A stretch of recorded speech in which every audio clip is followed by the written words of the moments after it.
Mwiriweho bakozi b'Imana bagenzi banjye mu itorero ry'Umwami Yesu Kristo. Muri iki gihe cy'iherezo ni umugisha ukomeye kuri njye kuba ndi kumwe namwe muri uyu mwanya kugira ngo ngirane namwe umwanya w'ubusabane ku ijambo ry'Imana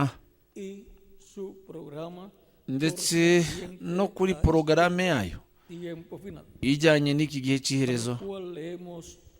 Niyo mpamvu dusome Baheburayo 12 umurongo wa 25 kuri 29 hatubwira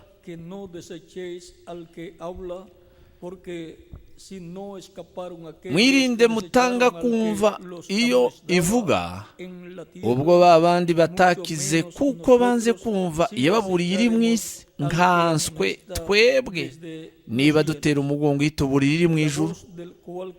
Ijwi ryayo ryateye igishyitsi, icyo gihe, ariko none ubu irasezeranije iti hasigaye rimwe, ngatera igishyitsi, ariko si yo yonyine ahubwo n'ijuru naryo. Iryo jambo ngo hasigaye rimwe risobanurwa ngo gukuraho ibinyeganyezwa kuko ari ibyaremwe, kugira ngo ibi bitabasha kunyeganyezwa bihoreho. Nicyo gituma ubwo twakira ubwami butabasha kunyeganyezwa dukwiriye gukomeza ubuntu bw'Imana kugira ngo tubone uko dukorera Imana nk'uko ishaka, tuyubaha, tuyitinya, kuko Imana yacu ari umuriro ukongora. Cyampa ubugingo bwacu Imana ikabuhesha umugisha ijambo ryayo, ikatwemerera kurisobanukirwa. Isomo ryacu ni ijwi rizanyeganyeza ijuru n'isi, ari byo mutagatifu Pawulo atubwira aha ku murongo wa 26. Ijwi ryayo ryateye igishyitsi, icyo gihe, ariko none ubu irasezeranije iti hasigaye rimwe, ngatera igishyitsi, ariko si yo yonyine ahubwo n'ijuru nayo. Ijwi rizanyeganyeza amajuru n'isi. Mushobora kwicara nyamuneka.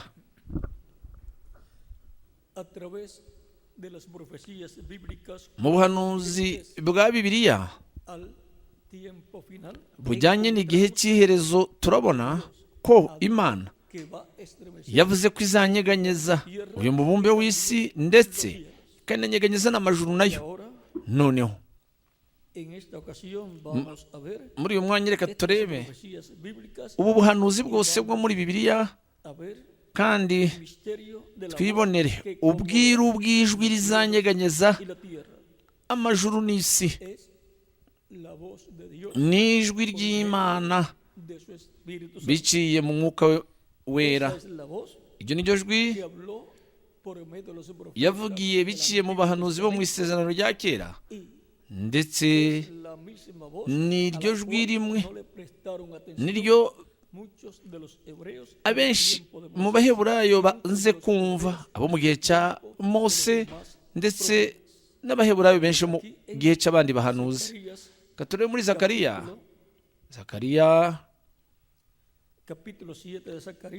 igice cya 7 umurongo wa 11-12 haravuga, ariko banga kumva, bantera umugongo, bakipfuka mu matwi ngo batumva, ndetse binangiye imitima imera nk'ubutare ngo batumva amategeko n'amagambo y'Uwiteka Nyiringabo yatumishije umwuka we ayavugira mu bahanuzi ba kera. Nicyo cyatumye uburakari bwinshi buturuka ku Uwiteka Nyiringabo. Imana Abaheburayo yabavugishaga ite biciye mu bahanuzi, biciye mu mwuka wayo, umwuka w'Imana mu bahanuzi, niko babwiraga abantu. Niyo mpamvu nimureba aha Petero wa mbere igice cya 1 umurongo wa 10 ugakomeza, abahanuzi ba kera bahanuye ibyabo bitaraba, babivuga iby'agakiza, barondora iby'igihe n'abantu bariho bafite umwuka w'Imana wabaga uri muri bo, ukavuga ibitaraba, imibabaro ya Kristo n'icyubahiro kizaza. Noneho umwuka wa Kristo, abahanuzi bo mu isezerano rya kera bavugaga ibitaraba, imibabaro ya Kristo, imibabaro izaza kuri Mesiya igihe azaba ari ku isi mu mubiri w'umuntu.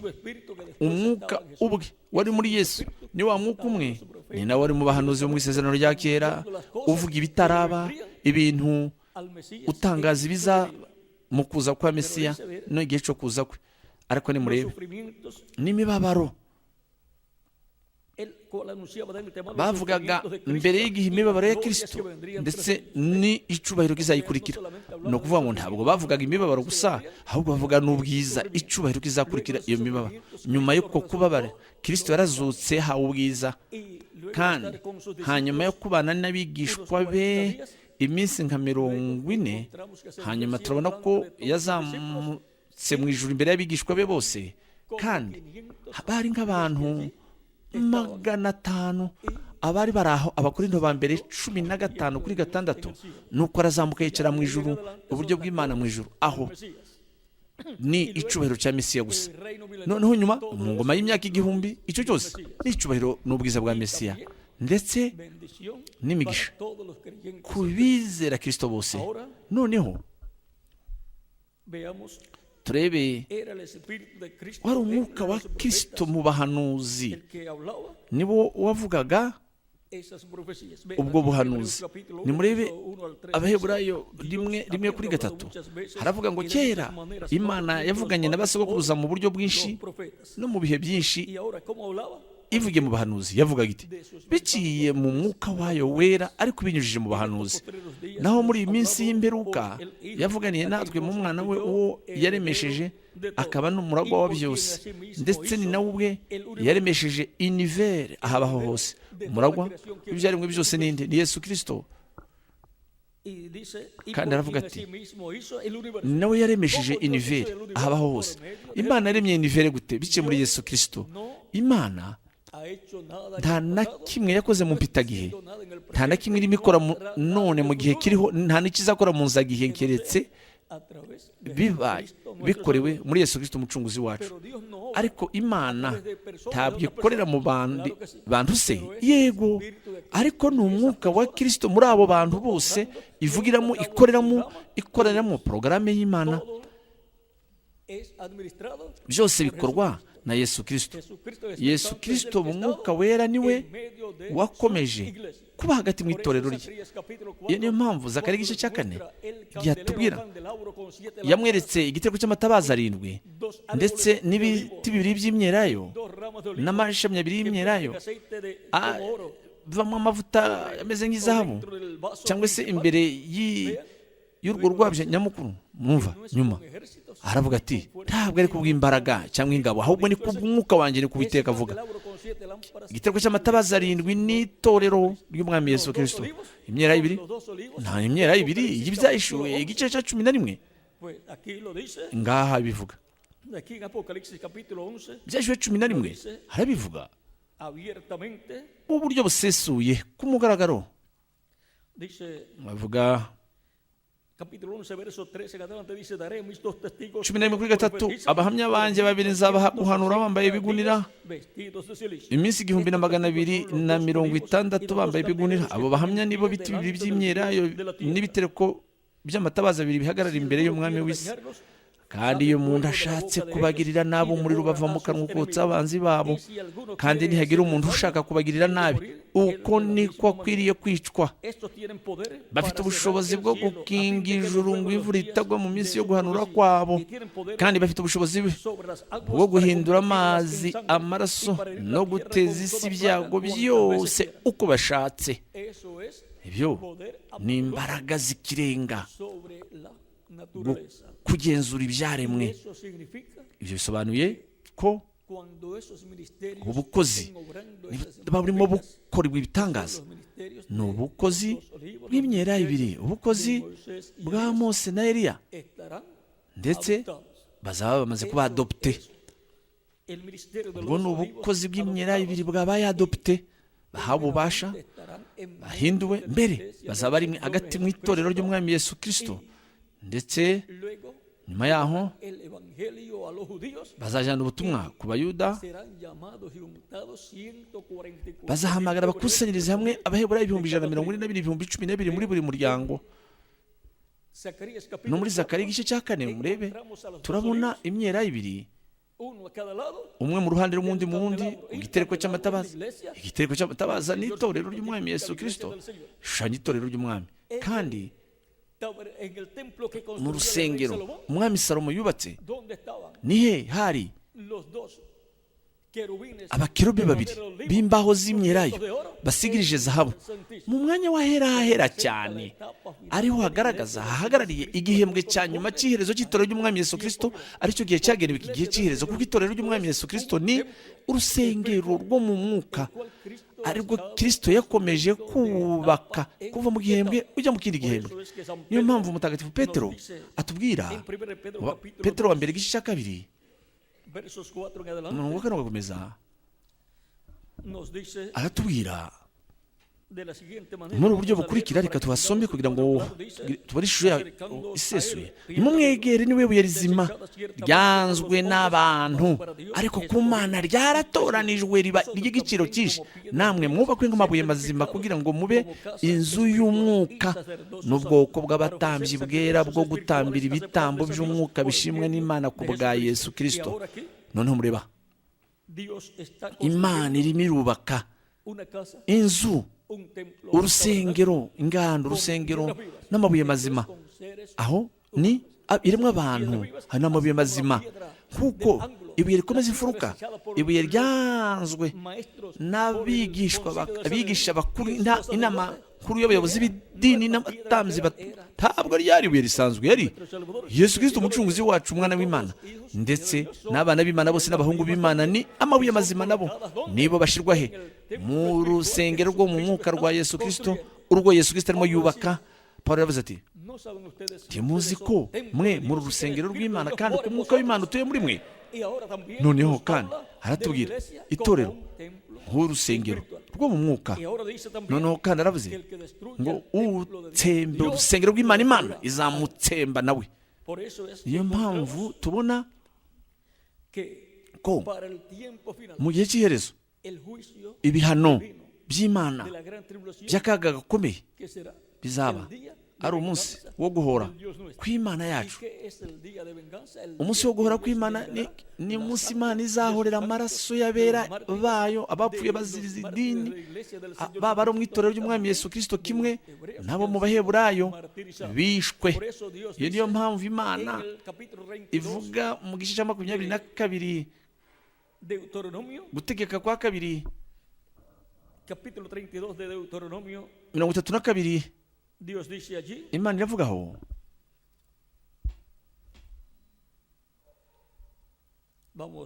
reka 35, guhora n'ukwanjye n'inyiturano n'iyanjye, kuko umunsi w'akababaro wegereje. Murabona, guhora n'ukwande n'ukw'Imana. Niyo mpamvu Pawulo yavuze ati, ntimugahe urwaho umujinya. Yaravuze ati, ntimukihorere mwe bwanyu. Nuko rero guhora kw'Imana ni iki? Ni bigereranywa mu ngero mu rukiko, kuko guhora ari kw'Imana bishingiye ku mategeko y'urukiko rwo mu ijuru n'abacamanza, ndetse ububasha n'ubushobozi bwo guca imanza Imana yabahaye Yesu Kristo. Imana ni umucamanza w'ikirenga, biciye muri Yesu Kristo niwe zacira urubanza abazima n'abapfuye. Noneho mu rukiko rwo mu ijuru niho ibihano bizaza ku bantu bose neza, kuko mu rukiko rw'aha ku isi, urabona namwe, niho bajyana imanza kugira ngo abe ari umucamanza, ari we ukora urubanza, atanga inyiturano y'ibintu byose byabaye.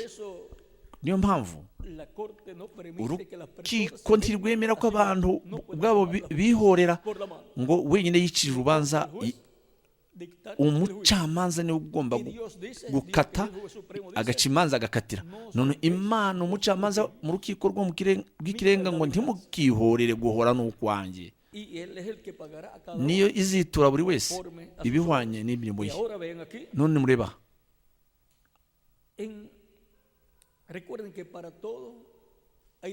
mumenye ko buri kintu cyose kigira igihe cyacu.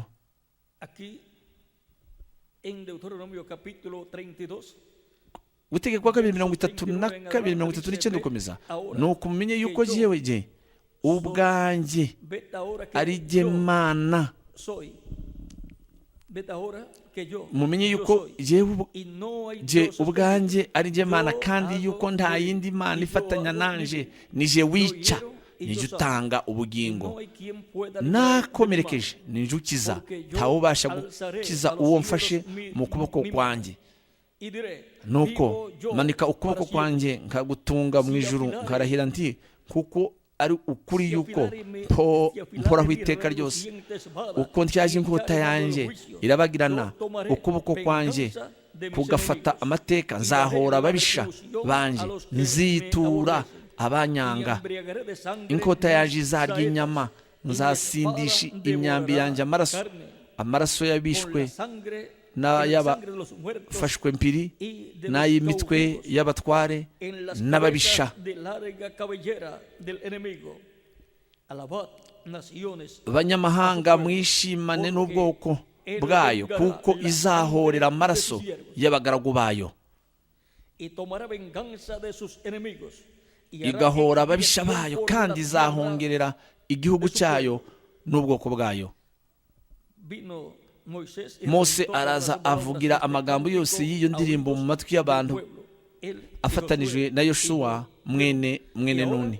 Noneho umunsi wo guhora kw'Imana yacu, Imana izahora ihorere bose abishe Abaheburayo ndetse n'abishe itorero ry'Umwami Yesu Kristo. Kuri uyu munsi wo guhora, Imana izahorera amaraso y'abagaragu bayo bose. Nuko ni ku isi izahongererwa. Buri gihe iyo hariho impongano, hagomba kubaho urupfu n'amaraso. Noneho ibyo kandi abivuga mu kubara capítulo 35, kubara mirongo números 35 verso 35 30 al 34 dice, kuri 34 muerte a alguno, uzica umuntu wese gatozi uwo azicwe n'abagabo bamushinje, ariko umugabo umwe ntagashinje umuntu ngo amwicishe. Murabona ko haba hakenewe abahamya 2 cyangwa 3 kugira ngo ibihano bize by'akaga gakomeye. Ibihano by'akaga gakomeye bizatsukwa mu kaga kagomeye, hagomba kubaho abahamya 2 cyangwa 3. Aho rero dufite Ibyahishwe 11, abahamya 2 nibo bazahanura ibintu bigomba kubaho. Ibihano bigomba guturuka mu ijuru bikaza, kubera kuko barabukozi buzahabwa guhishurwa guturutse mu ijuru kuva ku ntebe y'Imana yo mu ijuru biciye muri Yesu Kristo, abo bakabimenyesha abantu bose. Kandi nk'uko bazaba barimo batangaza bahanura, uko bazarimo bavuga niko bizajya bibaho. Ni ukuvuga ngo amakuru yo mu ijuru y'ibintu bizaba ku isi mu kaga gakomeye azaza aciye muri televiziyo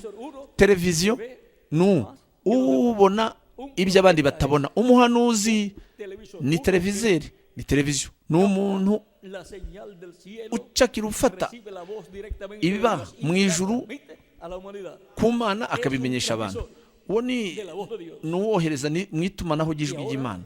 Noneho niyo mpamvu rero mwabona mu isezerano rya kera, mwabona abagabo abo Imana yavugagaho iti nimbwire abantu ibi bintu. Murabona abo barimo bakora itumanaho bakageza ku bantu ibyo Imana yabaga ivuze. ijwi ry'Imana rikagezwa ku bantu biciye muri abo bahanuzi. Abagabo ni abahanuzi, ni abafite conscience ziri hamwe. Niyo mpamvu bashobora kumva bakabona mu yindi dimension. Mu yandi magambo rero bo bashobora kumva ijwi ry'Imana bakaribwira abantu b'Imana ibintu byose byo Imana izabira imivuga. Mureba aha iby'Imana ivuga ibwira umuhanuzi Yeremiya.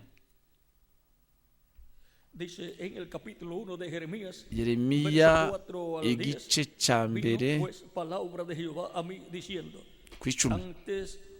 Ijambo ry'Uwiteka rinzaho riti, nakumenye ntarakurema mu nda y'inyoko, kandi nakwejeje utaravuka ngushiriraho kuba umuhanuzi uhanurira amahanga. Urabona yavutse ari umuhanuzi.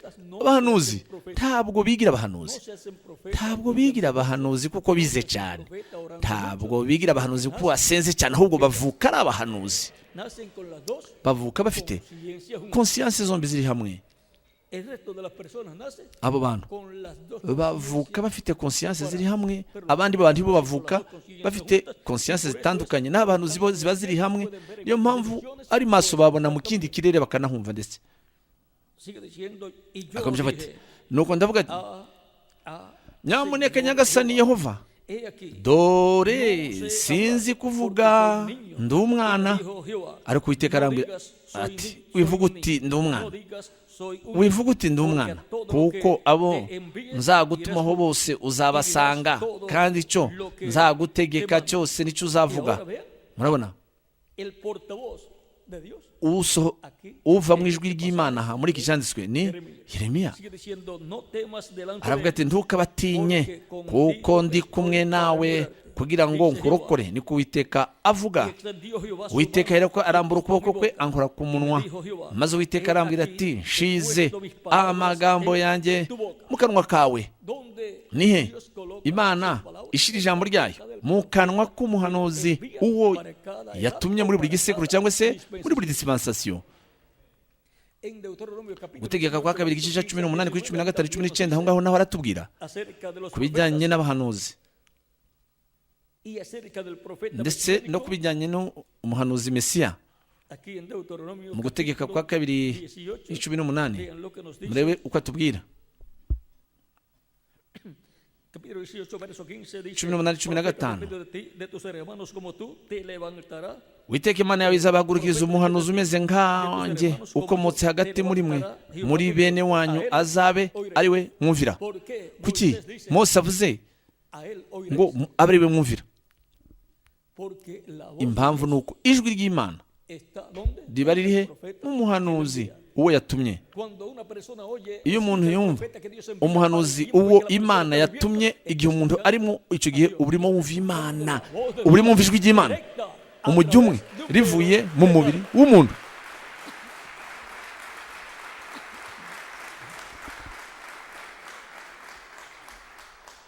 Sigue diciendo en Deuteronomio aquí el verso 18 y 19, profeta les levantaré en medio de sus hermanos como tú. Nzabahagurukiza umuhanuzi umeze nkawe muri bene so. Ijambo rya amagambo yazashira mu kanwa ke. Imana ishira ijambo ryayo he mu kanwa k'umuhanuzi uwo yatumye, kandi azababwira ibyo mutegetse byose. Ariko umuntu utazumva amagambo yanjye, uwo azavuga mu izina ryanjye, nzabimuhora. Uravuga Imana izabimuhora. Ari bya bindi biba muri Zakariya 7:11-12, aho Imana yatumye ijambo ryayo biciye mu bahanuzi bayo, biciye muke, ariko ikoresheje umwuka wera avugira mu bahanuzi. Nta ryari ijwi ry'Imana, ryari ijwi ry'Imana biciye mu mwuka wayo, biciye mu minwa y'abantu ntibashaka kumva. Noneho babwaho niki? Haza umujinya ukomeye uturutse ku Mana. Umujinya w'Imana uza kuri abo bantu. Noneho dukomeza dusoma Yeremiya ku murongo wa 10. Sobre naciones y sobre reinos para arrancar dore ngo ushyiriho hejuru y'amahanga n'ibihugu by'abami kurandura no gusenya, kurimbura no kubika, kubaka no gutera imbuto. Murebe namwe, Imana yashize umuntu aho, imushyiraho ku bihugu byose kugira ngo akore iki? Ku bihugu byose n'ubwami, urimbure, usenye, ukubite hasi, wubike no kubaka, ngo wubake no gutera imbuto. Imirimo ibiri agomba gukora. Nanone kandi abantu bo gusa bakabona ari umugabo uri aho, ariko muri uwo mugabo yari umuhanuzi w'Imana, kandi we yari konekite n'intebe y'ubwami y'Imana. Rero ijwi ry'Imana rivuye ku ntebe y'Imana ryazaga ku bantu muri icyo gihe biciye mu muhanuzi Yeremiya, kandi ibyo we yavugaga by'ibihano, by'umuvumo byarasohoraga, ibyo yavugaga by'umugisha byarasohoraga. Noneho turabona ko ariko bimeze, niko Imana yakoze ibihe byose. Noneho kuko turimo tuvuga ku ijwi rizanyeganyeza ijuru n'isi, niba ari wijwi, hagomba kubona igikoresho biciye muri cyo tuzumviramo iryo jwi. Noneho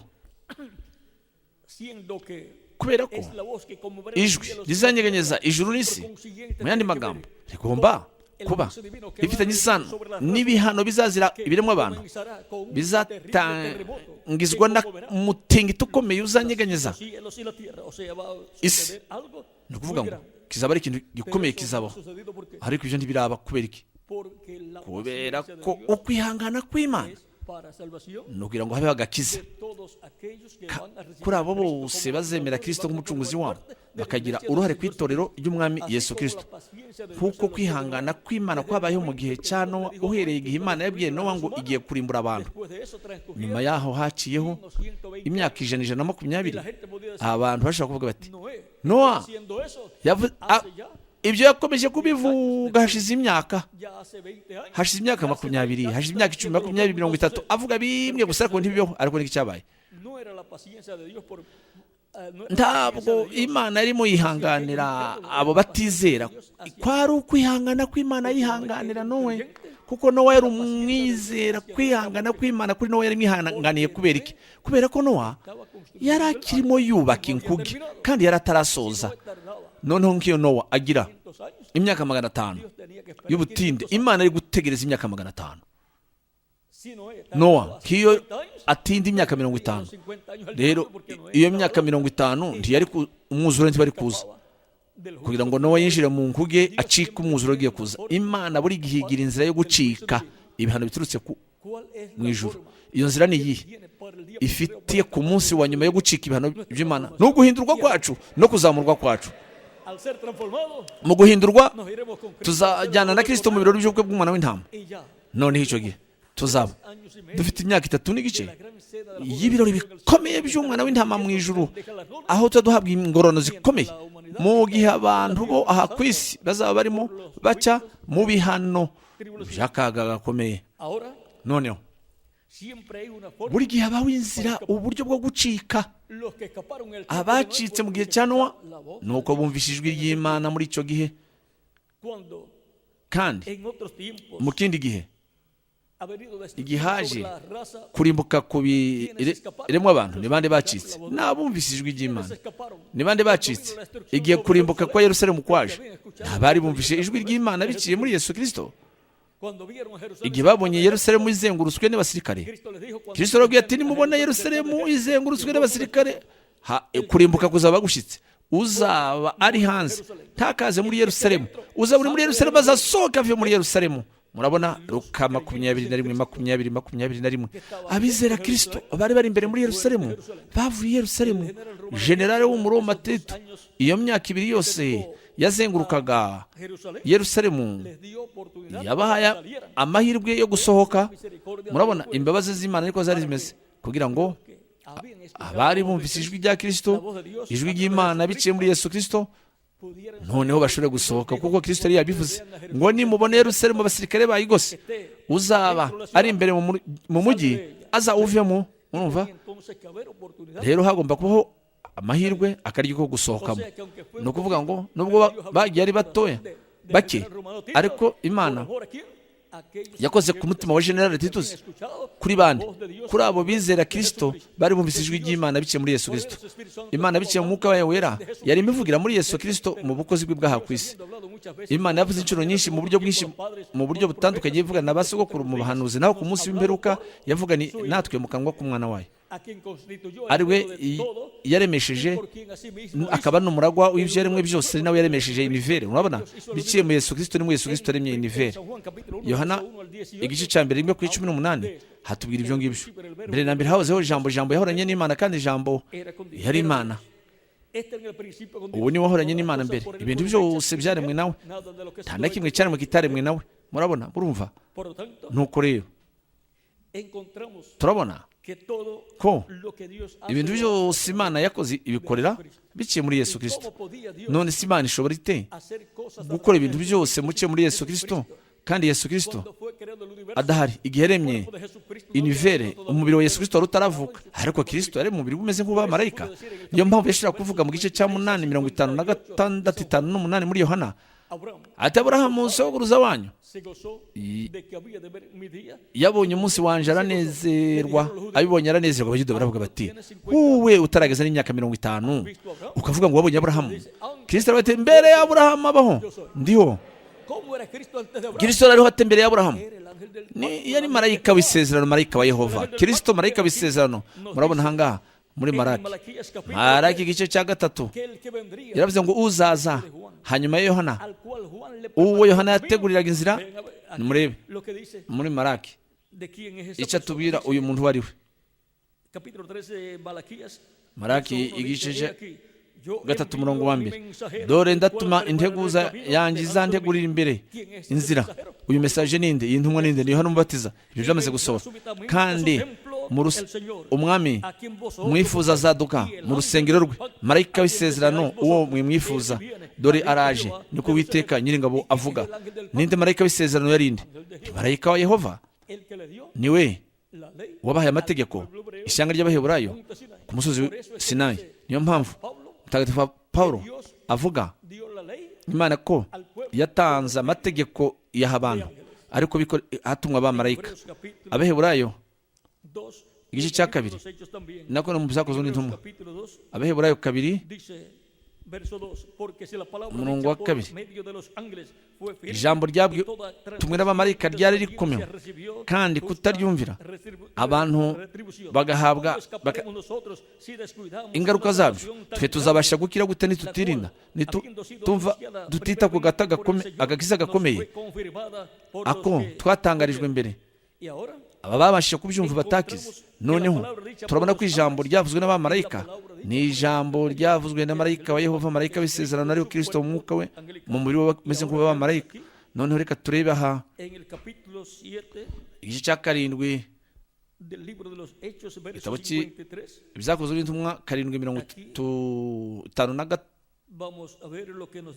Katurebe icyo atubwira aha ibyakozwe n'intumwa igice cya 7. Stefano avuga ubutumwa bwiza.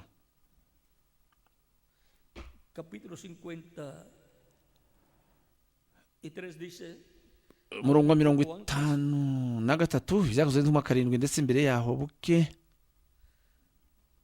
51.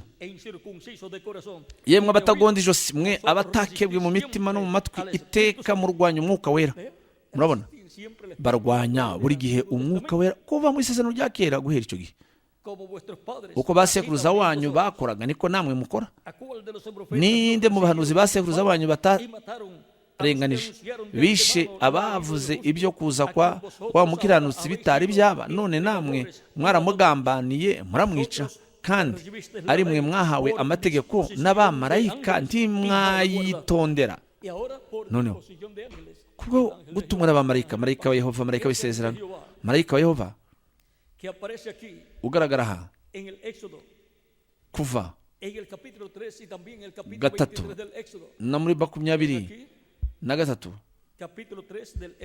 kuva 3.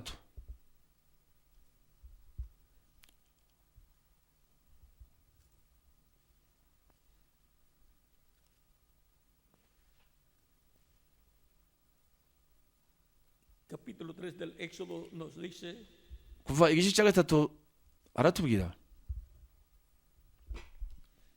capítulo 3 verso 1 en adelante del Éxodo, umurongo wa dice, mbere komeza. "Presentando Moisés las icyo gihe ovejas mose yaragiraga umukumbi wa yetiro sebuku umutambyi w'imadiyani, aturukiriza umukumbi inyuma y'ubutayu ajya ku musozi w'imana witwa horebu. Marayika w'uwiteka amubonekera mu kirimi cy'umuriro kiva hagati mu gihuru cy'amahwa. y él miró, Arareba abona icyo gihuru cyakamo umuriro nticyakongoka. entonces Mose aribwira ati, reka ntambike ndebe iri shyano riguye, porque menye igituma igihuru kidakongoka. Uwiteka abonye yuko atambikishwa no kubireba, Imana imuhamagara iri hagati muri icyo gihuru iti, Mose, Mose. Aritaba ati, karame. Aramubwira ati, wikwegera hano kandi kwetura inkweto mu birenge byawe, kuko aho uhagaze aho ari ahera. Kandi iti, ndi Imana ya so, Imana ya Aburahamu, Imana ya Isaka, Imana ya Yakobo. de Jacob. Mose yipfuka mu maso kuko atinye kureba Imana. El ángel de Jehová None umumarayika wa Yehova aparece, ahangaha el Dios de Abraham, agaragaye ko ari Imana ya Aburahamu na Isaka, ya Isaka, ya Yakobo. porque Dios Agaragaye ko ari Yehova, kuko Imana yari muri marayika wa Yehova, marayika wayo.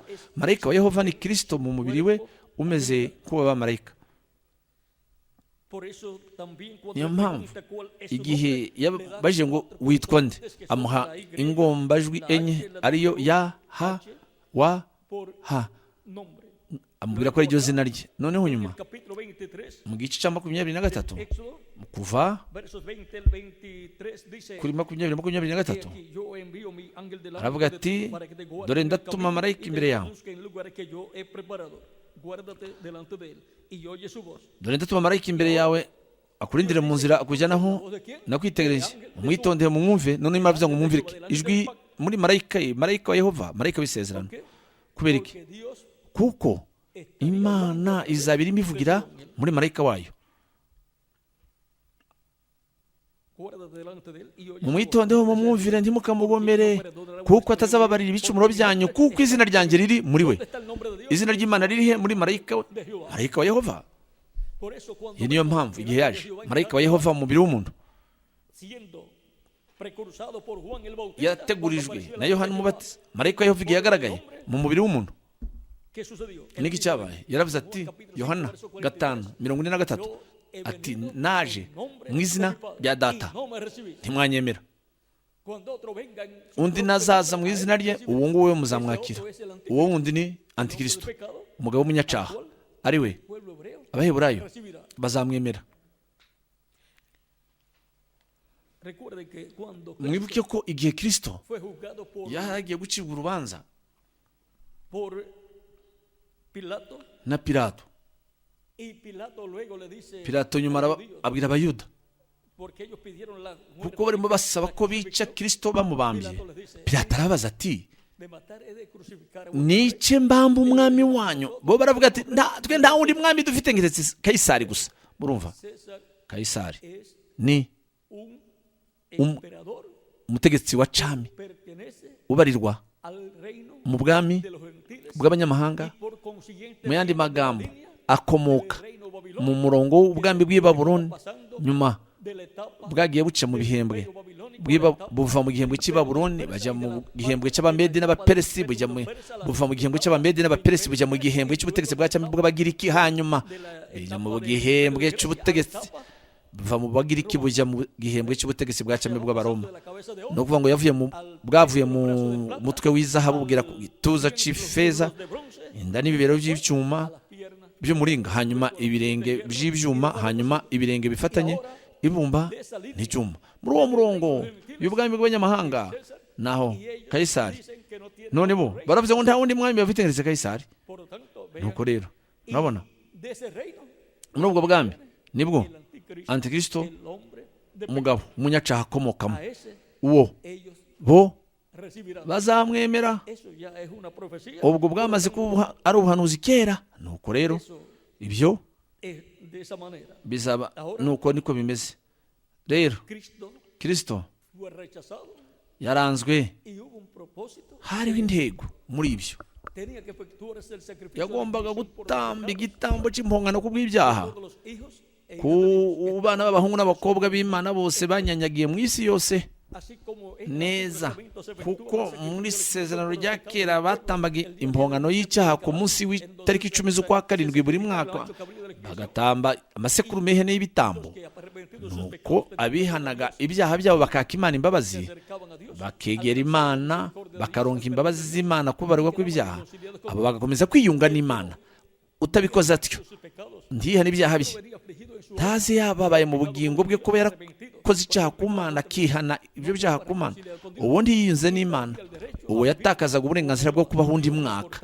Imana yahinaga, yamukuraga mu bantu. Aho ngaho turabona ko igitambo cy'amasekurume y'ihene batambiraga Yehova gishushanya Kristo mu gupfa Karuvari ku musaraba, kandi yarapfuye apfira ibyaha byacu. Ni ukuvuga ngo twe mu cyimbo cyacu, twihaho gupfira ibyaha byacu, Kristo afashe ibyaha byacu yihindura icyaha ku bwacu, nuko apfa mu cyimbo cyacu, nuko apfa nk'umunyacyaha kuko yishizeho ibyaha byacu, kabone n'ubwo we nta cyaha yari afite. Hanyuma turabona ya sekurume y'ihene yagenerwaga Azazeli. Iyo yagenerwaga Azazeli biri mu Balewi 16 umurongo wa mbere ugakomeza, ndetse n'Abalewi 23 umurongo wa 26 29 mu Balewi. Iyi sekurume yagenerwaga Azazeli yo ntabwo yicwaga, ahubwo umutambyi ubwo yasozaga umurimo we kuri ya sekurume yatambwaga, nyuma yarazaga akava mu mwanya waherahe cyane, agashira ibiganza bye hejuru ya sekurume nzima, akihana ibyaha by'abantu, akabyihanira kuri iyo sekurume, nuko akayohera bikozwe n'umugabo wagenewe ibyo ngibyo. Uwo muntu akayijyana kure mu butayu, ikajyana ibyaha by'abantu. Nuko iyo sekurume nayo ishushanya Kristo. Isekurume y'ihene yapfaga ishushanya Kristo, na ya sekurume yindi itarapfaga nayo yashushanyaga Kristo. Nayo Kristo igihe yapfuye, nyuma ibyaha byacu yabijyanye kure, kubera ko yagiye aho ya myuka y'abantu batihanye mu gihe cya Nowa aho yari ifungiye, yagiye ikuzimu. Rero kuko umunyabyaha wese yagomba kujya ikuzimu, naho hantu hagenewe umunyacaha. Aho ngaho abwiriza ya myuka yanze kwihana, Petero wa 3:18-20, ndetse akuraho shitani urufunguzo rwa rupfu no kuzimu, asigaho ibyaha byacu. Niyo mpamvu yazutse twabazweho gukiranuka nkaho tutigeze dukora icyaha namba. Yazutse mu kuzuka kwe twabazweho gukiranuka, kuko mu kuzuka yahawe ubwiza kugira abashe kujya mu ijuru. Yagombaga kuzuka adafite icyaha. Noneho turabona ko Kristo mu mubiri umeze nk'uw'abamarayika ni ya sekurume y'ihene yagenerwaga Azazeli. Kristo mu mubiri we ufatika ni sekurume y'ihene ya Yehova. Murabona ukuntu byose byoroshye, zombi zishushanya Kristo. Kristo mu mubiri we umeze nk'uw'abamarayika ntiyapfuye, icyapfuye ni umubiri we w'inyama, ariko nyuma yarazutse yahawe ubwiza. Nuko nyuma we yagize iminsi 40 ku isi, ariko mbere yaho akimara kuzuka yarakomeje, yagombaga kuzamuka kwa se. Niyo mpamvu atemeye mbere ko bamukoraho, ariko hanyuma yemeye ko bamukoraho. Yagombaga kubanza kwigaragaza imbere ya se, akazamuka kwa se, noneho akagaruka. Ubwo ni ubusobanuro bw'icyo cyanditswe. Noneho turabona Kristo agize imyaka ibihumbi hafi 2 mu ijuru, ari mu mubiri we wahawe ubwiza. Mwibuke ko hariho igihe Kristo yazutse, icyo ni ikintu detaye nziza, ntibamumenye. N'abapfuye bize Kristo nibazuka, abari bashaje bazazuka bameze bate? Mu mubiri mushya wahawe ubwiza wagisore. Kandi mu muzuko abantu bazaba ari abasore, umubiri ugaragara uri hagati y'imyaka 18 na 21 y'ubukure. habayeho impinduka mu mubiri wa Kristo. Yari yahawe ikuzo, ubwiza. Mu yandi magambo, abigishwa be ntibashoboraga kumumenya, ndetse n'abigishwa be bamwegeraga cyane. Barya bari bafite urugendo rugana muri Emawusi, bagendanye na Yesu, murabona, habe no kuraba bamutahura, bamumenya, kugeza igihe yaciyemo umugati awushimira kuri data, arawumanyagura. Aho niho bamumenye, ahera ko arabura. Abandi murabona aho yashobora kugaragara ntagaragare, kuko umubiri wawe ubwiza wo ntugira imbibi, ntakiwukumira. Ni umubiri uca mu madimansiyo yose, kuko ari umubiri rero ugenda mu madimansiyo yose, wagaragara ndetse ukanabura. Mu magambo asesuye, ushobora kuva muri iyi dimansiyo y'aha ku isi ukabonekera mu yindi dimansiyo itagaragara. Aho ngaho dushobora noneho kongera kandi kwibona. Kandi igihe yazamutse mu ijuru, noneho igicu cyarabakingirije. Murabona, Kristo mu mubiri we wahawe ubwiza aracyari umusore cyane nk'igihe yazamutse mu ijuru, kuko mu mubiri wahawe ubwiza abantu ntabwo basaza. Kandi natwe dufite isezerano ko Kristo azaduha umubiri mushya w'iteka utabora, utapfa, wahawe ubwiza. Ryari? Igihe cy'impanda ya nyuma. Mwibuke, ni ku mpanda ya nyuma. Impanda ni ijwi ry'Imana, ijwi rya Kristo. Abakorinto ba mbere 15:5-52. Noneho turabona ko mu isezerano rya kera abantu bahamagarirwa gukusanyirirwa hamwe hakoreshejwe ijwi ry'impanda mu bihembwe bitandukanye by'itorero. Mu kuvuzwa kw'impanda y'ubutumwa bwiza bw'ubuntu, intore zakomeza gushyirwa hamwe, intore za buri igihembwe cy'itorero. Noneho ku munsi wa nyuma dufite impanda y'ubutumwa bwiza bw'ubuntu hamwe n'impanda y'ubutumwa bwiza bw'ubwami. Ibyo bijyanye ni imyera ibiri, Mose na Eliya, kandi azaba ari bo inshuro imwe rukumbi mu mateka y'itorero ry'umwami Yesu Kristo. Bw'itorero ry'umwami Yesu Kristo rizaba ririmo ryumva ijwi rikomeye ry'impanda ry'ubutumwa bwiza bw'ubuntu hamwe n'ijwi rikomeye ry'impanda y'ubutumwa bwiza bw'ubwami. Ijwi rikomeye ry'impanda y'ubutumwa bwiza bw'ubuntu rivuga cyane ku murimo wo kuza kwa mbere kwa Kristo n'igikorwa cye cyo gucungura ku musaraba i Karuvari, kugira ngo bityo duhe kwizera, duhabwe guhindurwa kw'imbere mu kwakira Kristo nk'umucunguzi wacu nk'uduhagije, tukabatizwa mu mazi mu izina rye, nuko tukaronka umwuka we wera, tukaronka kuvuka gushya, tukabona uko guhindurwa kw'imbere. Nuko uko niko tuvuka mu bugingo bw'iteka, mu bugingo bw'iteka mu bwami bwa Yesu Kristo umucunguzi wacu. Kandi kera dufite ubugingo bw'iteka, haba ariko umubiri wacu ufatika ntufite ubugingo bw'iteka, ariko ubugingo bwacu bwo bufite ubugingo bw'iteka. Noneho icyo tubura ni ukubona adoption y'umubiri, ariyo ugucungurwa k'umubiri, ari wo uzaba ari umuzuko wapfuye bizeye Kristo, umubiri wawe ubwiza, no guhindurwa kwacu aba ariho turi bazima. Kandi ibyo kugira ngo uronke guhindurwa k'umubiri, tuzaba turimo twiyumvira ijwi rikomeye ry'impanda, niryo rihamagara rigakusanya hamwe intore z'Imana zo ku munsi wa nyuma. Kandi uko niko tuzaba turimo twumva umujyi umwe, ijwi ry'Imana.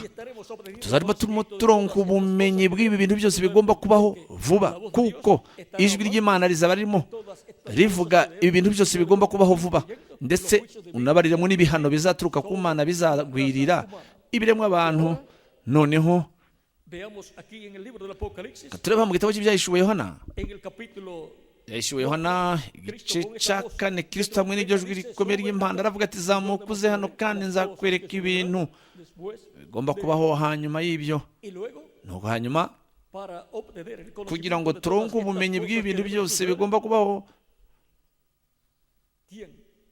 ninde uzaba ari igikoresho cyo Kristo azaba afite kugira ngo atuvugishe, atubwire ibintu byose bigomba kubaho vuba.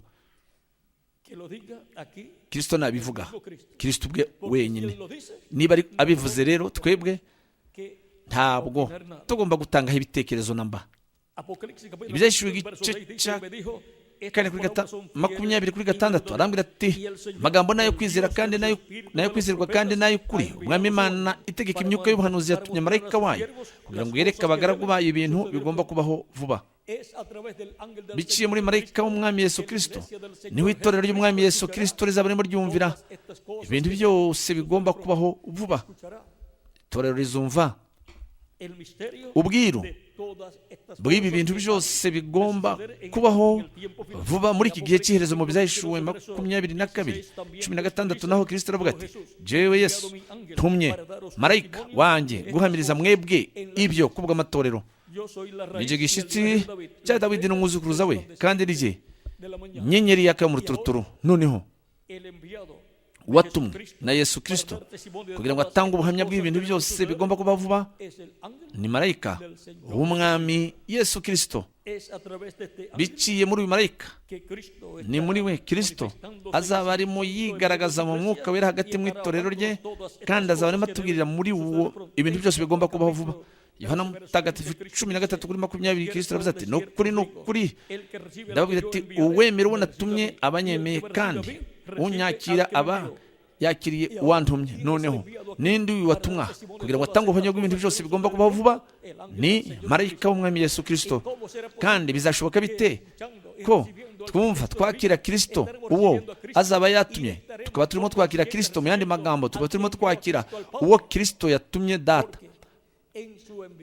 kubera ko muri uwo watumwe Kristo azaba ari muri we mu mwuka wera, kandi Imana izaba irimo yigaragaza muri uwo, ivugira muri uwo, imubwira ibintu byose ibabwira ibintu byose bigomba kubaho vuba. Uyu marayika ubwe ntacye azivugira wenyine, ahubwo azavuga ibintu byose ibyo azaba yahawe kugira ngo abihe abantu. Yohana intumwa yashatse kuramya uyu marayika, ariko marayika aramubwira ati, uramenye ntubikore.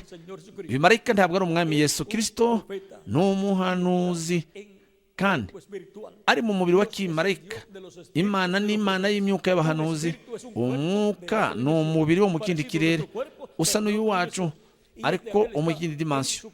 Marayika ari mu mubiri umeze nk'uw'abamarayika. Aha Yohana ubwishurwa bw'igitabo cy'ibyahishuwe Yohana, kuko yarari mu isezerano rya kera muri marayika wa Yehova atanga guhishurwa kuri Aburahamu na Mose ndetse no ku bandi bahanuzi bose bo yatumaga, ariko ku iherezo yabaye umubiri, nuko atura hagati mu ishyanga ry'Abaheburayo. None mu gihe cy'iherezo uyu marayika w'umwami Yesu Kristo wakomeje kuba ibihe byose mu itorero ry'umwami Yesu Kristo mu mubiri we umeze nk'uw'abamarayika, azaba ari mu mubiri w'umuntu, kandi uwo azaba ari we gikoresho cya Yesu Kristo.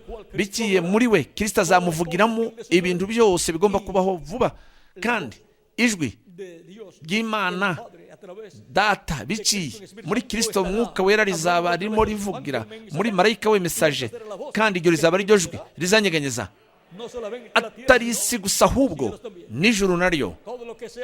Ibintu byose bizavugwa n'iri jwi bizabaho muri ubwo buryo. Mureba aha, dufite ahantu hatandukanye mu byahishuwe Yohana ubuhanuzi bw'ibi bintu bigomba kubaho. Ku rugero dufite aha byahishuwe 14:6 tugakomeza, havuga, mbona marayika wundi aguruka aringanije ijuru, afite ubutumwa bwiza bw'iteka ryose ngo abubwira abari mu isi bo mu mahanga yose n'imiryango yose n'indimi zose n'amoko yose. Vuga ijwi rirenga ati, mwubahe Imana muyihimbaze, kuko igihe cyo gucira abantu urubanza gisohoye. Uyu ni marayika mesaje wo ku munsi wa nyuma, niwe uzaba urimo werekana igihe ubwo hazaba hageze igihe cy'ibihano biturutse ku Mana, isaha y'umwanya wo guhora kw'Imana yacu, isaha igihe kigaragara muri Yesaya 61 umurongo wa mbere kugeza ku wa 2. Mwibuke ko Yesu Kristo yasomye iki cyanditswe muri Luka igice cya 4, arahagarara hagati y'uwo murongo wa 2, ahavuga ngo no kubwiriza umunsi umwami yagiremo imbabazi. Ahagarara ngiye akomeza gusoma, yari kuvuga ngo n'umunsi wo guhora kw'Imana yacu. Kuki atasomye umugabane wundi? Nuko igihe cyo guhora kw'Imana yacu bizabwirizwa muri iki gihe cy'iherezo na Kristo mu mwuka wera biciye muri mu watumwe we ari buzaba ari marayika w'umwami Yesu Kristo biciye muri we. Kristo azaba arimo atanga ubuhamya bw'ibi bintu byose bigomba kubaho vuba. Noneho reka turebe ikindi cyanditswe kitubwira kuri ibi bintu bigomba kubaho. Ibyahishwe igice cya 10. Mwibuke ko Yohana intumwa mu gihishurirwa igitabo cy'ibyahishwe Yohana ahagarariye itorero ry'umwami Yesu Kristo, ndetse akaba anahagarariye n'abamesaje bose abo Kristo azatuma mu itorero rye. Aho ngaho ahagarariye intumwa za Yesu, ahagarariye Petero, Paulo, ndetse n'abandi bose bamesaje abo Kristo azatuma mu itorero rye. Nuko rero igihe Yohana yumvise ijwi ry'Imana biciye muri we, biciye muri nde yaryumviye, biciye muri marayika w'umwami Yesu Kristo, biciye muri uwo marayika niwe ufite guhishura kwa Yesu Kristo. Niyo mpamvu Yohana yashatse kuramya marayika, marayika arambwira ati ntubikore. Yohana aravuga ngo yashatse kumuramya marayika, uwo marayika wamweretse ibintu byose. Noneho katugire ikindi tureba mu byahishuwe igice cya 10. Turabona ko Kristo hanyuma amaze gufata igitabo cy'ibimenyetso 7 cyari iburyo bw'Imana mu byahishuwe igice cya 5, hanyuma mu byahishuwe igice cya 6 amena ibimenyetso 6, mu byahishuwe 8 akamena ikimenyetso cya 7, hanyuma mu byahishuwe igice cya 10 araje afite agatabo kabumbutse mu kuboko kwe. Uyu marayika ukomeye yamanutse mu byahishuwe igice cya 10 ni Kristo, kandi aje afite agatabo kabumbutse mu kuboko kwe, aje afite igitabo cy'ibimenyetso 7 kibumbutse. Igitabo cy'ibimenyetso 7 ni igitabo cy'ubugingo cy'umwana w'intama, nicyo gitabo gihesha uburenganzira ku byo mu ijuru n'ibyo ku isi. Ni igitabo gihesha uburenganzira ku bugingo bw'iteka. Noneho igitabo gihesha uburenganzira Adamu yari agifite. Noneho kuko Adamu yakoze icyaha gisubira mu iburyo bw'Imana. Noneho Kristo Adamu wa kabiri aragifata mu byahishuwe igice cya 5. Ibyo kugeza n'ubu ntibiraba. Kristo ntashobora kuva ku ntebe ya se, aho arimo yingingira nk'umutambyi mukuru akoresha amaraso ye, yingingira avuganira buri muntu wese uzamwakira nk'umucunguzi, kugeza igihe azinjirira intama ya nyuma, intore ya nyuma ikinjira mu itorero ry'umwami Yesu Kristo. Ubwo nibwo hazuzura umubare w'abagize itorero, nibwo Kristo noneho azaba ashoje umurimo wo kuvugira, wo kwingingira nk'umutambyi mukuru, ave mu ntebe y'ubwami ya se, afate igitabo gihesha uburenganzira mu ijuru, akibumburire mu ijuru, akora umurimo wo kwaka yishyuza wa reklaramasiyo. Reka turebe aha byahishuwe igice cya 10 umurongo wa 1 ugakomeza. Mbona marayika wundi ukomeye amanuka ava mu ijuru, yambaye igicu umukororombya uri ku mutwe we, mu maso he hasa n'izuba, ibirenge bye bisa n'ibirenge n'inkingi z'umuriro. Mu ntoki ze yari afite agatabo kabumbutse, no ko ashira ikirenge cye cy'iburyo ku nyanja n'icy'ibumoso agishira ku butaka. Amazi ashushanya abantu, indimi n'imiryango. Arangurura ijwi rirenga nk'uko intare yivuga. Avuze iryo jwi rirenga, guhinda kurindwi kw'inkuba kuvuga amajwi yako. Rero amajwi yo guhinda kurindwi kw'inkuba ni ijwi rya Kristo nk'intare yo mu muryango wa Yuda. Niyo mpamvu umukuru yabwiye Yohana mu gice cya 5 ngo wirira, dore intare yo mu muryango w'Abayuda aranesheje, kugira ngo abumbure igitabo amene ibimenyetso 7 byacu. Akomeje avuga, kandi guhinda kurindwi kuba kumaze kuvuga, nari ngiye kwandika, nuko numva ijwi rivugira mu ijuru rimbwira riti, ibyo uko guhinda kurindwi kuba kuvuze ubizigame, bibubwire ntubyandike. Marayika nabonye ahagaze ku nyanja no ku butaka, amanika ukuboko kw'iburyo agutunga mu ijoro, arahira uhoraho iteka ryose, yaremye ijuru n'ibirimo n'isi n'ibirimo n'inyanja n'ibirimo, ati ntihazabaho igihe ukundi. Ikihe gihe? Igihe cyo gucungurwa kizaba kirangiye. Kuva ubwo ugakomeza uwandura azakomeza yandure, kuko amaraso y'impongano kera, amaraso ya Kristo icyo gihe kera ntabwo azaba akiri ku ntebe ya se y'ubwami, ntabwo azaba akiri ku ntebe y'ihongerero, ntabwo azaba ari ku ntebe y'ihongerero, mu ntebe y'ubwami yo mu ijuru. Icyo gihe Kristo kera azaba yashoje umurimo we wo kwingingira. Mu yandi magambo, Kristo nafata igitabo gihesha uburenganzira akakibumbura akakizana ku isi, icyo gihe igihe cyo gucungura kizaba kirangiye. sino que los días de la voz del séptimo ahubwo minsi y'ijwi ry'amarayika wa karindwi ubwo azatangira kuvuza impanda, nibwo ubwiru bw'Imana buzaba busohoye nk'uko yabibwiye imbata zayo arizo bahanuzi. Nuko rya jwi numvise rivugira mu ijuru, nongera kuryumva rimbwira riti, genda fata agatabo kabumbutse kari mu ntoki z'amarayika uhagaze ku nyanja no ku butaka. Nuko nsanga marayika uwo ndamubwira nti, mpa ako gatabo. Aransubiza ati, fata ugaconshomere, karagusharira mu nda ariko mu kanwa kawe karakuryohera nk'ubuki. Mfata ako gatabo ngakura mu ntoki z'amarayika ndagaconshomera mu kanwa kanje, kandyohera nk'ubuki, ariko maze kukarya mu nda yanjye harasharirirwa. Arambwira ati, ukwiriye kongera guhanura iby'amoko menshi n'amahanga menshi n'indimi nyinshi n'abami benshi. Nibwo bwa mbere ahanura igitabo gihesha uburenganzira cy'ibimenyetso birindwi kizaba gifitwe. Cyahawe umugabo umwe ngo akirye. Adamu yari agifite ariko ntiyakiriye. Yesu Kristo nawe aragihabwa ariko ntiyakiriye. Ariko bagiha umugabo umwe igitabo cy'ingenzi mu ijuru. Nta muntu n'umwe wari ukwiye gufata icyo gitabo no kukibumbura, ndetse nta n'ukwiye no kukireba. None Kristo aragifata. Ni wenyine wari ukwiye kugifata, agiha umugabo umwe. Kristo ni arimo akora. Yarimo aha igitabo gihesha uburenganzira ku ijuru no ku isi, igitabo cy'ubugingo bw'iteka.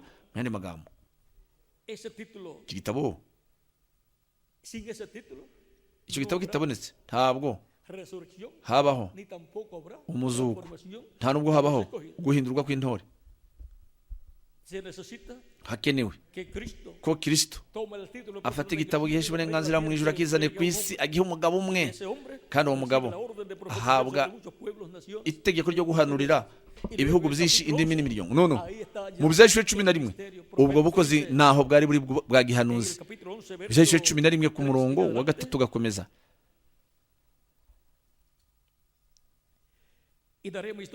Abahamya banjye babiri nzabaha guhanura, bahanura iminsi 1260 bambaye ibigunira. Ubwo ni ubukozi buzaba buzanye igitabo gihesha uburenganzira, igitabo cy'ibimenyetso birindwi. Abo bahamya nibo biti bya elayo bibiri bitera ku by'amatabaza bibiri bihagarara imbere y'umwami w'isi. Kandi iyo umuntu ashatse kubagirira nabi, umuriro bava mu kanwa kotsa abanzi babo. Muri za filime hagaragara igihe iyo berekana filime, berekana imyera y'ibiri, abahamya babiri bakabona barimo bacira umuriro mu kanwa, ariko icyo bishushanya ni kuvuga ijambo.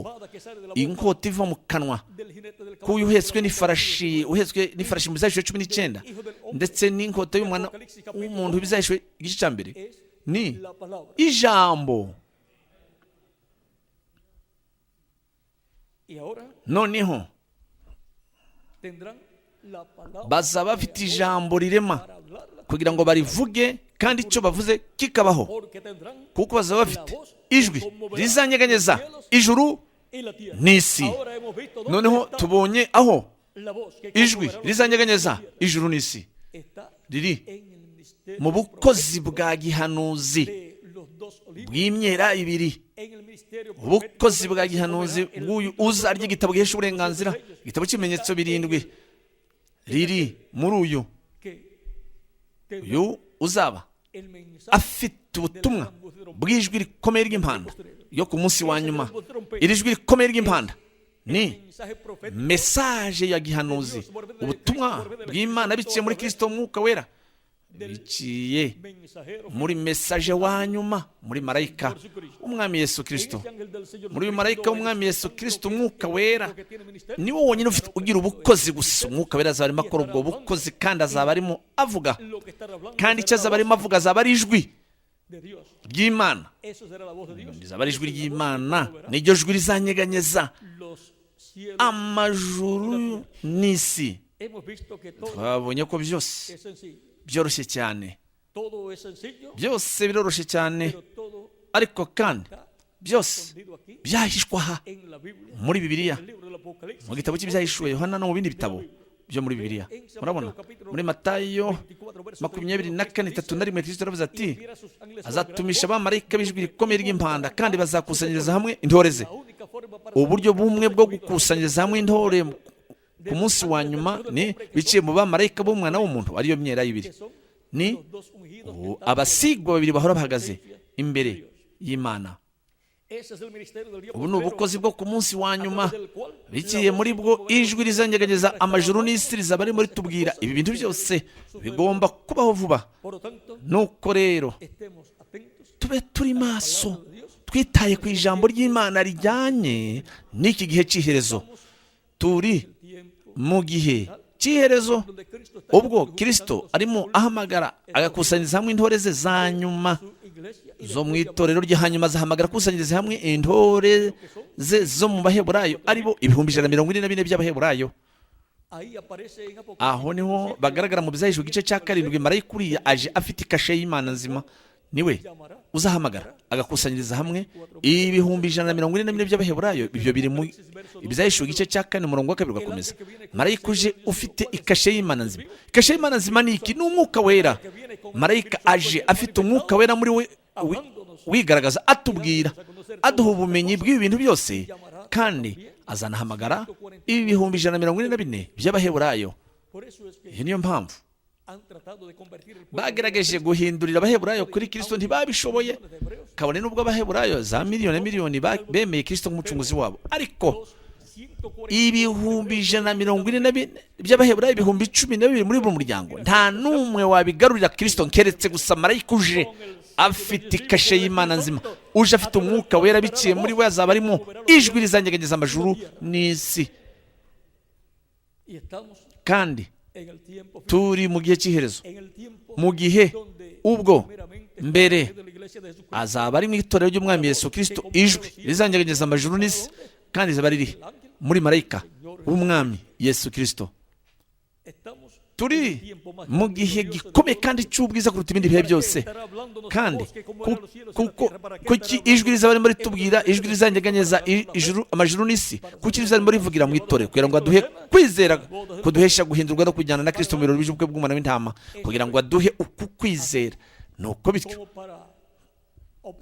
kimwe no kuronka uguhindurwa kw'imbere, byabaye ngombwa ko turonka kwizera, kuko guhindurwa ukwizera Kristo, ukwizera, uguhishurirwa, ukuza kwa mbere kwa Kristo. Nuko uko kwizera kurihe? Uko guhishurirwa kurihe? Mu kubwirizwa k'ubutumwa bwiza bw'ubuntu. Nta kundi guhishurirwa namba umuntu yarongeramo agakiza n'ubugingo buhoraho. Nta kundi guhishurirwa umuntu ashobora kuronkeramo kubabarirwa ibyaha bye, akanabatizwa mu mazi mu izina ry'umwami, nuko akaronka umwuka wera. Ugomba kuronka guhishurirwa ko kuza kwa mbere kwa Kristo n'umurimo we w'ubucunguzi k'umusaraba i Karuvari. Uko guhishurirwa kuri mu butumwa bwiza bw'ubuntu. Noneho guhishurirwa guhesha guhindurwa k'umubiri, kuronka guhindurwa kwacu kuri mu butumwa bwiza bw'ubwami buvuga cyane kukuza kwa kabiri kwa Kristo nk'intare y'umuryango wa Yuda, nk'umwami w'abami n'umutware utwara abatware mu murimo wo kwaka yisubiza ibye. Ukuza kwa kabiri kwa Kristo n'ukwiki, nuko kugira ngo habeho umuzuko w'abapfuye bizeye Kristo no guhindurwa kwacu twe aba ariho turi bazima. Ukuza kwa mbere kwa Kristo kwabaye ari kugira ngo asohoze igitambo cy'impongano ku bw'ibyaha byacu. Noneho nimureba Filipi igice cya 3:20, naho twebweho iwacu ni mu ijuru, niho dutegereje umukiza ko azava, umwami Yesu Kristo ari we uzahindura umubiri wo gucishwa bugufi bwacu. Kristo mu kuza kwe kwa kabiri aje gukora iki mu gihe cy'iherezo?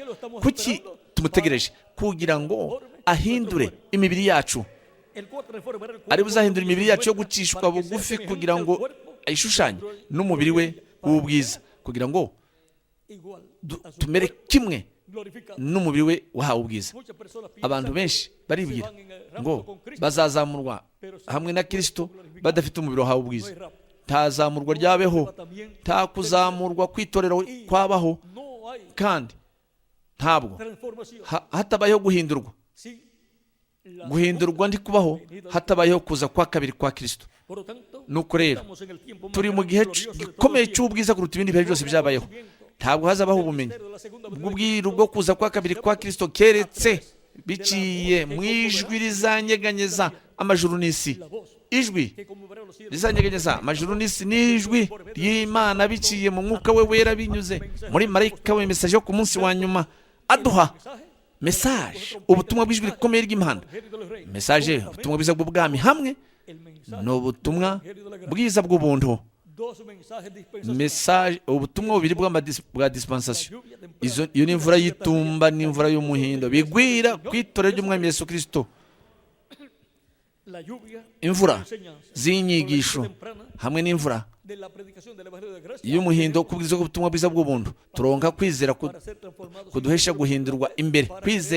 Kwizera Kristo, kumwakira nk'umucunguzi wacu, tukabatizwa mu mazi mu izina rye, nuko tugahabwa umwuka wera, tukabona kuvuka gushya, tukabona umubiri wa kimarayika mu ijuru rya gatandatu.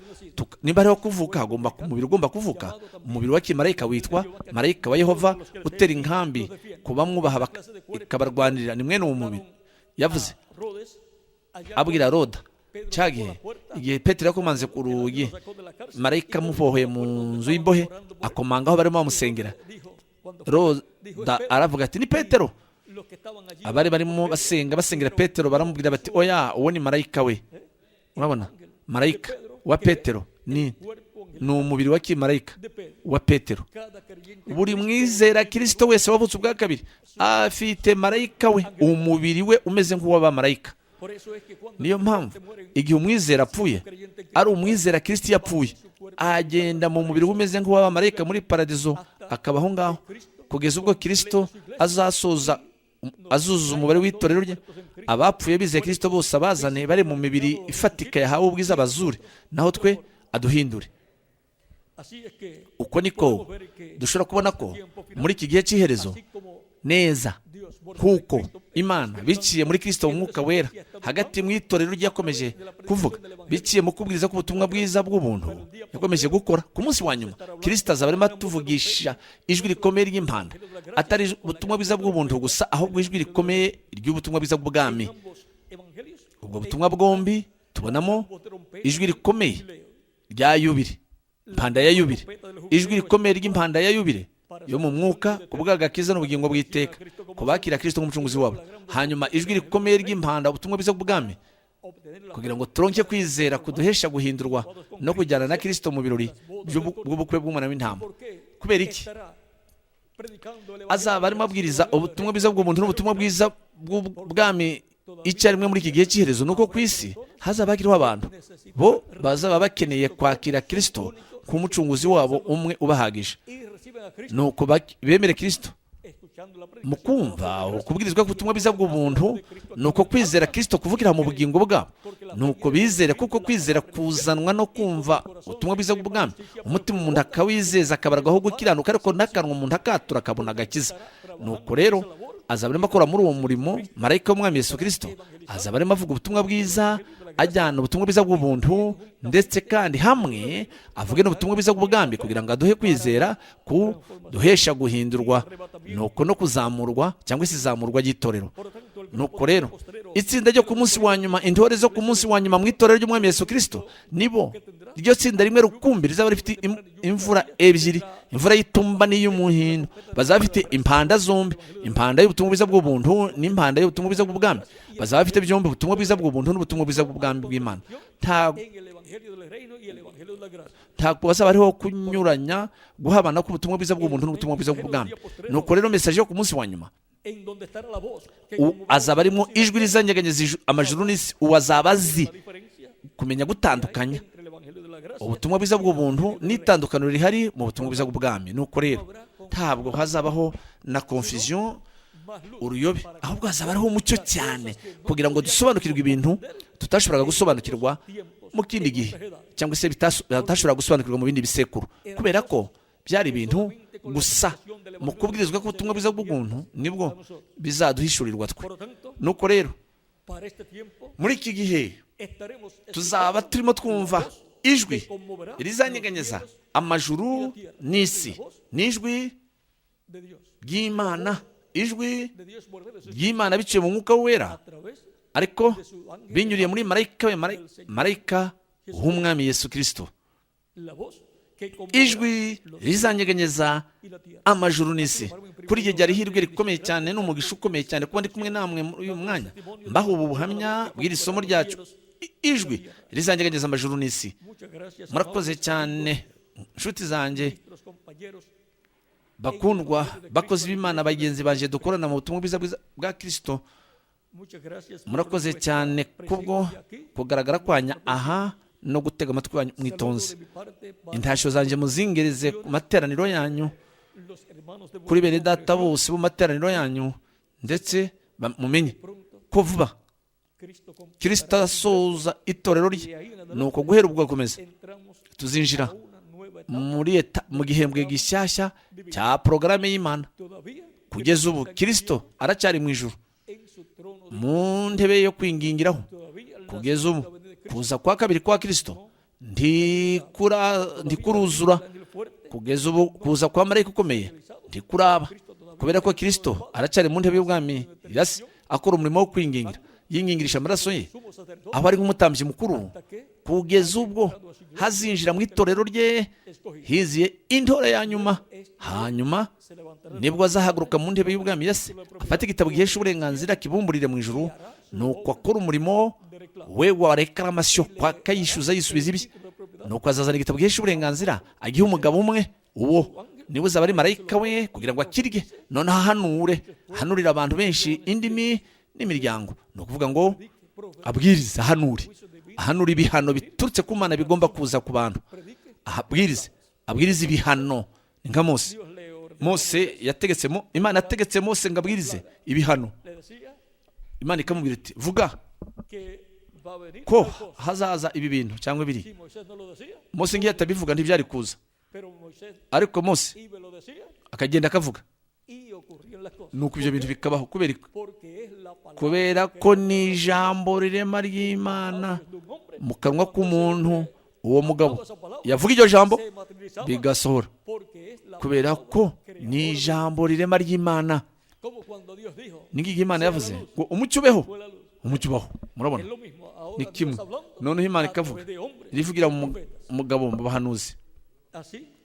Nuko niko byahoze buri gihe. Murabona ibintu Yesu yahanuye byagiye bisohora kimwe ku kindi, kimwe cyose kikaba mu gihe cyacyo, kubera ko ibyo byari ijambo rirema ry'Imana. Neza niko bazahanura. Azahanura yuza ry'igitabo gihesha uburenganzira, kuko afite itegeko rimubwira ngo birakwiriye ko wongera kandi ugahanurira abantu benshi, ibihugu n'indimi n'imiryango n'abami. Nuko mu Byahishuwe igice cya 11 niho imyera y'ibiri izaba irimo ihanurira. Ni ubukozi bw'imyera y'ibiri muri uyu yuza ry'igitabo, ariwe wari uhagarariwe na Yohana intumwa ya Yesu mu kurya kiriya gitabo.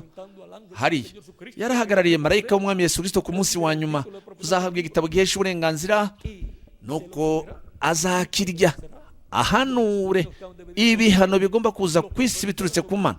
Azabihanurira abantu benshi, ibihugu n'indimi. Nuko rero turi hafi y'uko uwo mwanya ugera wo guhanurira abantu benshi, indimi n'imiryango.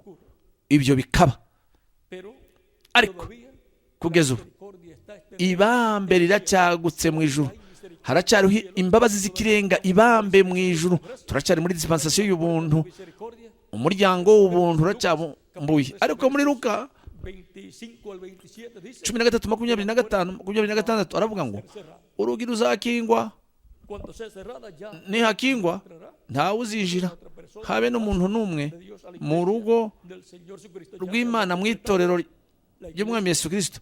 Itorero ry'umwami Yesu Kristo rizaba ryamaze kugera ku mubare ukwiye. Icyo gihe tuzaba twiteguriye kujyana na Kristo mu birori by'ubukwe bw'umwana w'intama.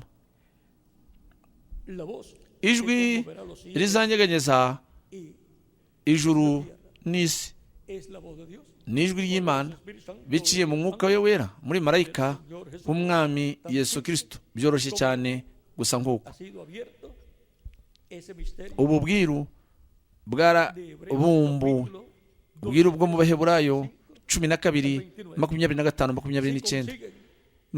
Nubona marayika w'umwami Yesu Kristo, uzaba mubonye ijwi rizanyeganyeza amajuru n'isi.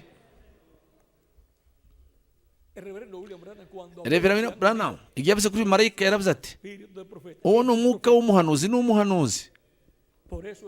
Niyo mpamvu rero igitabo cy'ibyahishuwe Yohana ni igitabo cy'ubuhanuzi. Ni byiza, reka duhagararire aho, kandi ikindi gihe tuzaba turimo twirebera ku yandi masomo y'ubuhanuzi, aho Imana izatwemerera gusobanukirwa ubwiru bwinshi bujyanye n'iki gihe cy'iherezo. Icyambu Imana igakomeza kubaho umugisha mwese, kandi bakoreshe cyane mu murimo wayo muri iki gihe cy'iherezo, kandi amatorero yanyu icyambu agahabwa umugisha cyane, kandi Kristo yongera abantu benshi cyane mu materaniro yanyu, kandi Kristo umunsi ku wundi akomeza buzuza ubumenyi bw'ijambo ryayo rihishuwe ryo ku munsi wa nyuma, kandi Kristo baprospere, ateza imbere mwese n'amateraniro yanyu mu buryo bwo mu mwuka no mu buryo bw'ibintu naho, kandi abakoreshe cyane mwebwe n'amateraniro yanyu mu buryo bukomeye cyane mu murimo we w'iki gihe cy'iherezo, mu izina ry'umwami Yesu Kristo, amen kandi amen. Murakoze cyane kubwo gutega amatwi kwanyu mwitonze, bagenzi banjye mu bukozi muri iki gihe, kuri uyu munsi wa nyuma mu itorero ry'umwami Yesu Kristo. Reka mbasigane bundi bushya kandi na Reverend Miguel Bermudez-Marinde kugira ngo akomeze nuko asoze umugabane wacu wo muri uyu mwanya.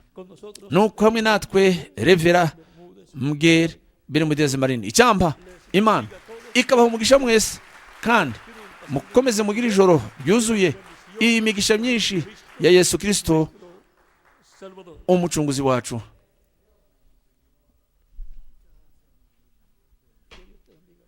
Imana igumugisha Miguel. Imana ishimwe.